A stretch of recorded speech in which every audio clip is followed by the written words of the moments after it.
What's up, guys, and welcome, you weary travelers. This is the Train Hands channel.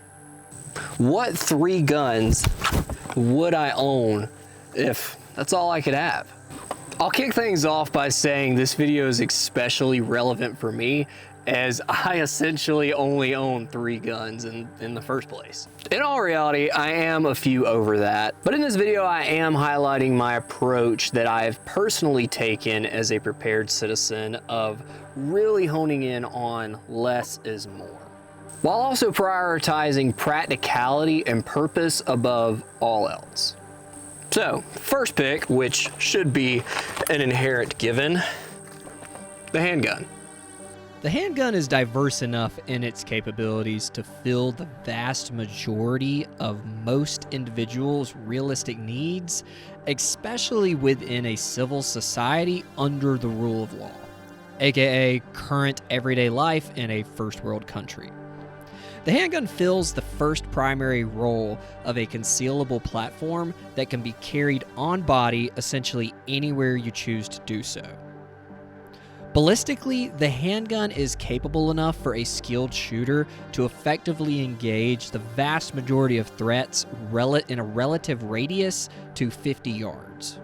Whether that's in a concealed role for the vast majority of civilians, a more overt role such as that for law enforcement and military, or the boogaloo kind of stuff for civilians, or even home defense considerations.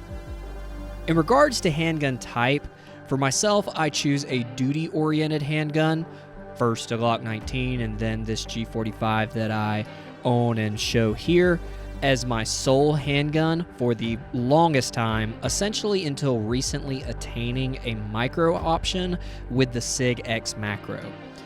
For more on micro versus duty concealed handgun considerations, check out my last video going in depth on the topic.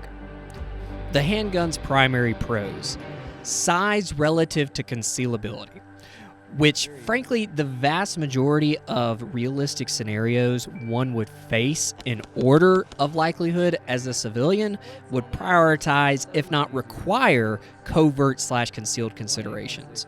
The handgun provides the greatest level of accessibility as a concealed option with its inherent ability to be concealed on body.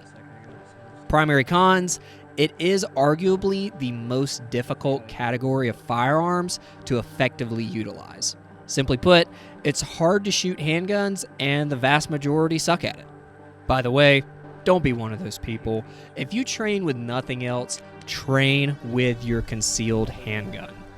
Next up, we've got that middle ground consideration, the PDW. I'm not going to go too in-depth on the considerations of the PDW, as I've done such in a past video, which I'll tag and most of you likely won't watch anyway. But in short, the PDW is the middle ground in capabilities, size/concealability, and wieldability.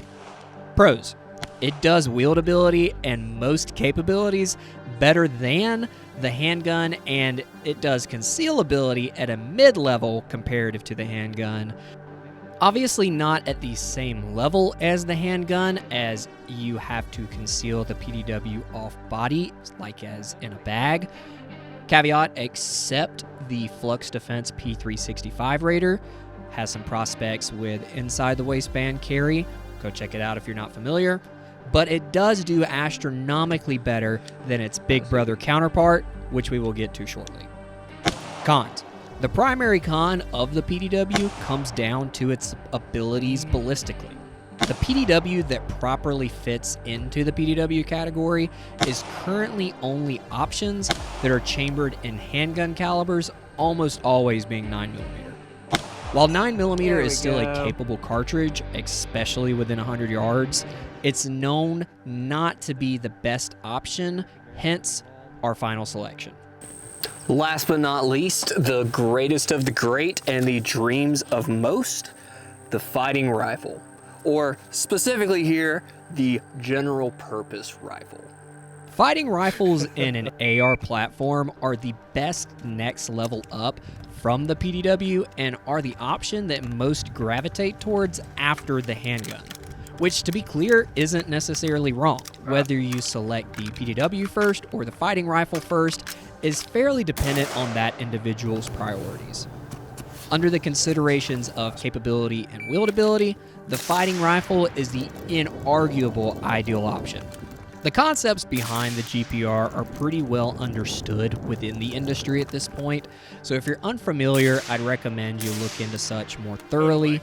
But essentially, the GPR is, as its title suggests, a rifle that serves generally well in the vast majority of relevant use cases, from CQB-oriented environments to longer-range engagements.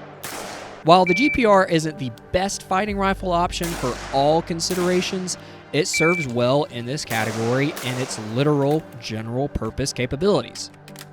The pros of the fighting rifle / GPR: it's the best overall rounded option when prioritizing capabilities foremost, and the necessity of covert carry are essentially non-existent. The cons being the elephant in the room. Literally, simply put, you just can't carry a fighting rifle inside your waistband. As you'll notice here with my GPR, while it is in a completely competent configuration, it is not necessarily in its final ideal state. This is where scalability comes to play. For myself, considering the order of relevance and priorities that I've chosen, I've personally prioritized a completed duty handgun, as I've shown multiple times, a completed PDW platform, and a completed micro handgun, all before I have gotten around to finalizing the GPR in its ideal state. Personally, in my journey, I started out with an absolute bare bones fighting rifle setup, literally a PSA, which after that, as a gift from my family, started out with a duty fighting pistol, a Glock 19, in its bare bones configuration. And then from there, I worked my way up with my duty handgun, which was also my concealed handgun. It was my do-it-all duty grade concealed handgun. From there, at that point, I finally started to round out my rifle setup a little bit more, as at that time it was playing multiple roles for me. At the time, I was still working through the concept, but essentially the PDW role, it definitely did not fill that role. It was a 16-inch PSA with a El Cheapo Sylvan Arms folding stock adapter on it, essentially the cheapo version of the law folder. But going from there all the way up to slowly, finally finishing out my duty handgun setup with a G45, completely built out, the one that you see here, see in all my videos, see in my logo. I love this guy.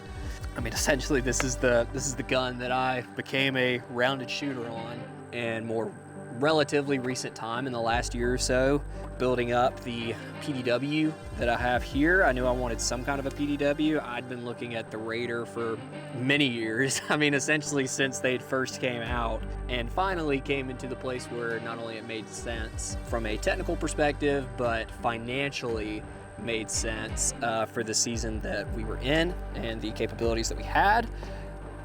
Finally bringing it back around to striving to finish out this guy, upgrading from the PSA to a arrow lower and a BCM upper, 16-inch. I mean, it's essentially the same gun that I had with my PSA. I just ditched the folding stock adapter. It wasn't ideal. I didn't really need it anymore, my particular use case. And from there, it's just me striving to finish this guy out and round him out. The overall takeaway here today, guys, is you really can do a lot with a little. While there is definitely a place for buy once, cry once, and I definitely leaned into that to certain extents with some of my setups, like my optic that I put on my G45. This was the first, and until recently, building out my micro handgun, my 365X macro, the only handgun optic that I've ever owned, and really only handgun optic I've ever shot with. Starting, buying once, crying once with this guy, and to an extent, building this guy up from a PSA with a hollow sun on it to Arrow, BCM, and Aimpoint Pro Still not necessarily the Gucciest or the best of the best with any of it, but it's practical, it works, it's durable, and same with this guy. There weren't a ton of options on the market in general, at least that I was willing to invest in at the price point that I was coming in at.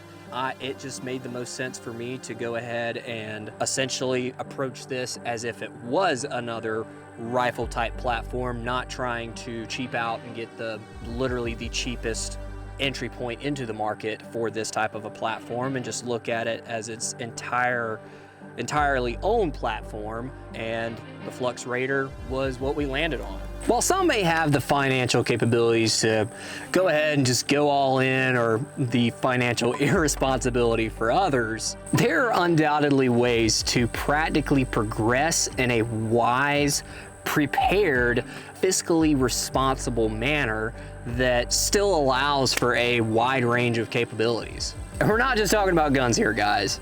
This concept should be applied throughout the preparedness space, and even just with life in general. Final thoughts? That's dumb, guys. Work for everything that you have. Everything I have said here was hard-earned by myself through sweat and, in some case, tears to extents. It was all worked and toiled for with the efforts that I was able to put into it. Ultimately, reject instant gratification and embrace long-term invested rewards. Reap what you sow. If you appreciated this video's information, please consider liking, subscribing, all the things. You can also find me over on Instagram at Trained Hands and at Hunter Wheelot. Additionally, on Patreon at Trained Hands. I also have merch and slaps and dad caps available upon request. Site going live shortly. Most importantly, turn to Christ. Embrace identity in Him and the pain of physical and spiritual refinement. Brothers in Christ, pick up your cross and carry it daily. May the Lord bless you and keep you. See you guys.